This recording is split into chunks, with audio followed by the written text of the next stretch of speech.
Guys, it's Sam, and today I'm going to do a trope talk on romance tropes that I really enjoy. Now, I am not reinventing the wheel here. These are very common, very popular romance tropes, but I've been starting to read more like contemporary romance books that are just romance books.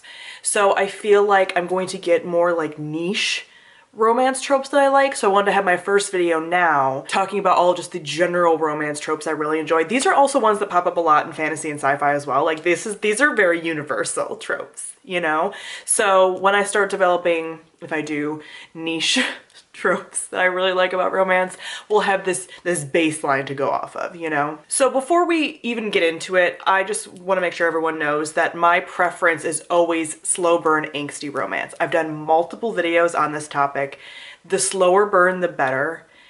It's almost insufferable and painful, but at the same time, I would much rather have that than a couple get together anytime soon. Like honestly, once the couple's together half the time, more than half the time, 80% of the time, possibly more than that, I'm like, I'm losing interest. Like the build-up is what I'm doing the fiction for, okay? Real life is where the like happily together doing mundane things happens.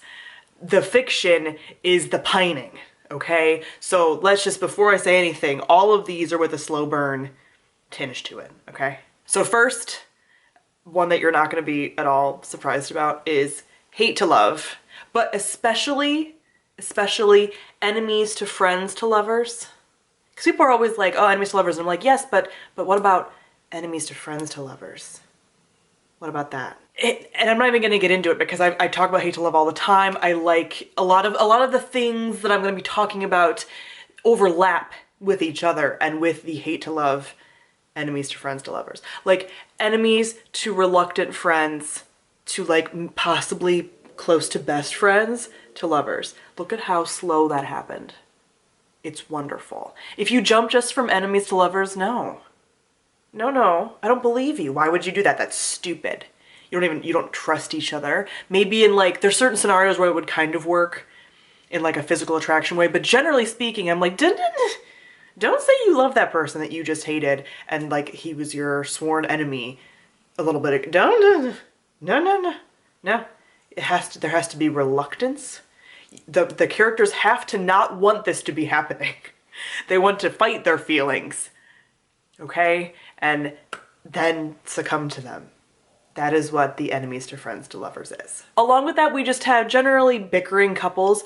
I really enjoy the gentle fighting, the gentle bickering that's like jokey but like not, and it starts out less jokey and then it gets more jokey and then they start like abbreviating the other one's name or doing nicknames, but they're still doing it with like a biting edge.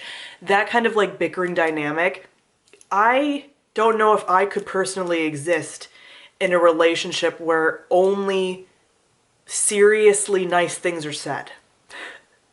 I don't want someone to be mean to me, no, but there needs to be a little back and forth. There needs to be some wit and some verbal banter, you know? There needs to be that.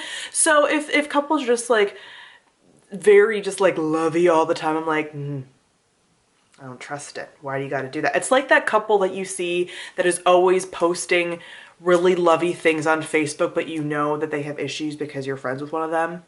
You know, like those couples. That's what I feel like the overly nice couples are like. Where like the couples that I know in real life that do really well are the couples that don't post on Facebook. So like that's the comparison that I'm personally using. That's the feeling that I get from overly nice, sickly sweet couples all the time. There has to be some banter, some back and forth.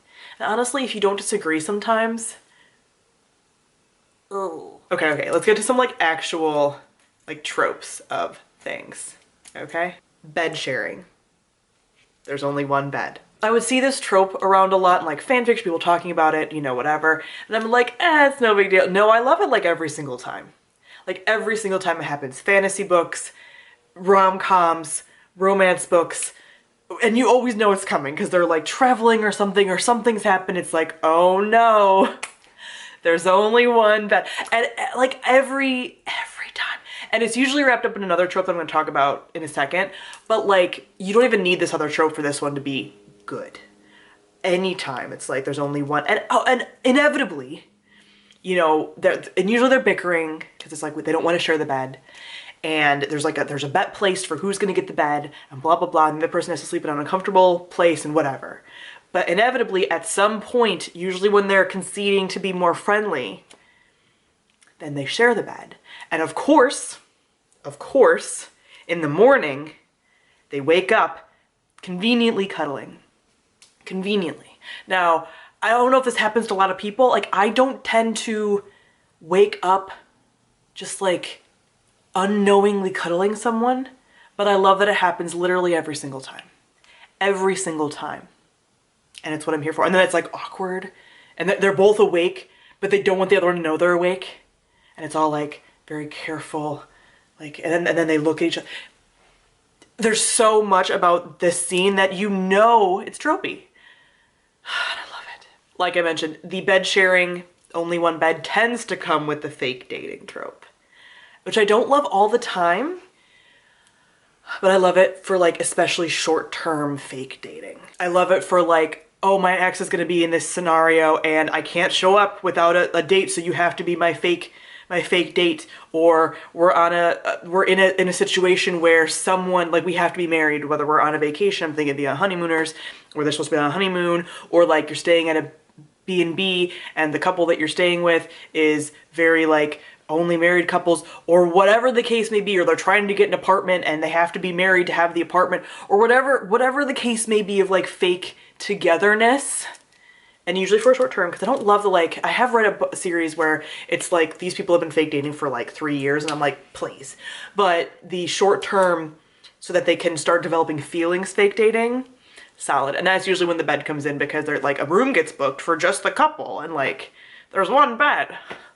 Love it. Another more specific one is, and it also overlaps with the fake dating bed share thing, being put in a situation in which they have to have a lot of physical contact, possibly even, I like it when this is comedic too, or one scenario where this is comedic, is like if they like fall on one another conveniently when they're half dressed.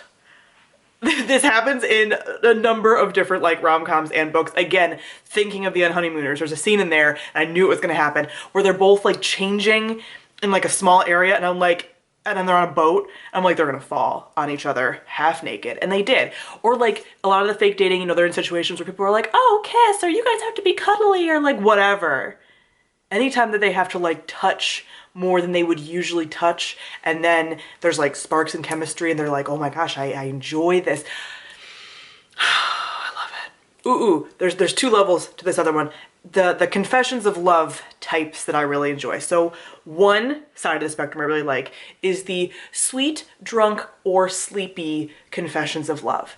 Like, this is when, usually if we're going by the enemies to friends to lovers, they have become like reluctant friends or getting maybe close to best friends, and one or the other is cutely intoxicated, like not in a toxic bad way, not in like a violent way, not in like they were drugged way, nothing like that. Always consensual drunkenness.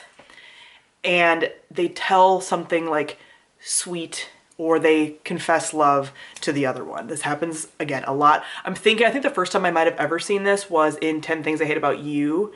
And it's not a love confession, but when Julia Stiles' character is like drunk at the party, and Heath Ledger takes her out to like the swing, and she's talking to him, and they still like kind of hate each other. Oh my god, that's one of the best rom-coms ever. Anyway, he's starting to like her more, she's starting to like him more, whatever. And she like looks at him and she's like, your eyes have a little green in them. And then she pukes.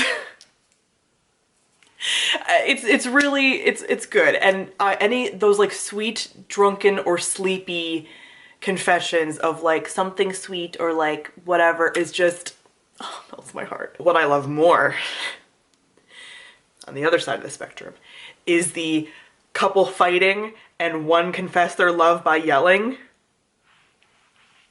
I love it so much. Like, this usually happens in the kind of scenario where it's like they're like mad or whatever, and they're fighting, and the person's like something something whatever, and they're like, no, I'm mad at you because I love you. Oh my god. Or like, I'm thinking of North and South, that whole proposal, and she says the whole like they're yelling, and she's like, how dare you, and she's like, you know, you just want to like own me, you just want me as a possession. He's like, I don't wish to possess you, I want to marry you because I love you. And I'm just like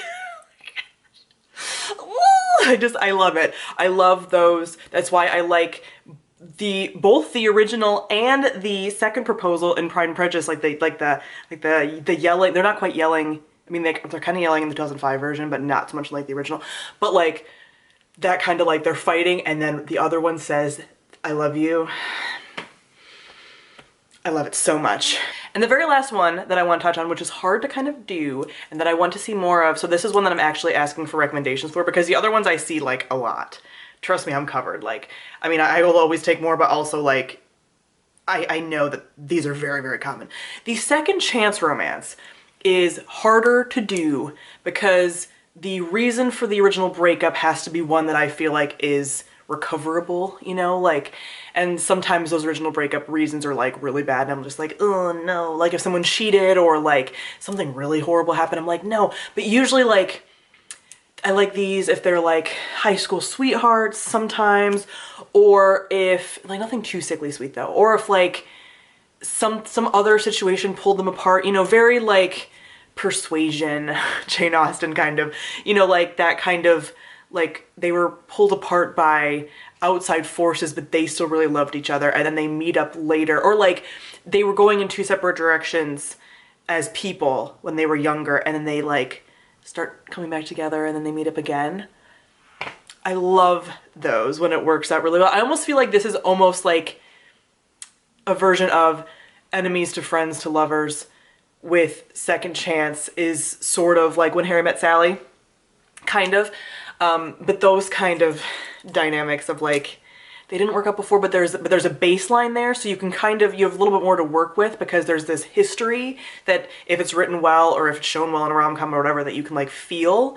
So I really enjoyed those like second chance romances if they're like also still a little bit angsty. And the reasoning is like believable for getting back together, but also for originally breaking up.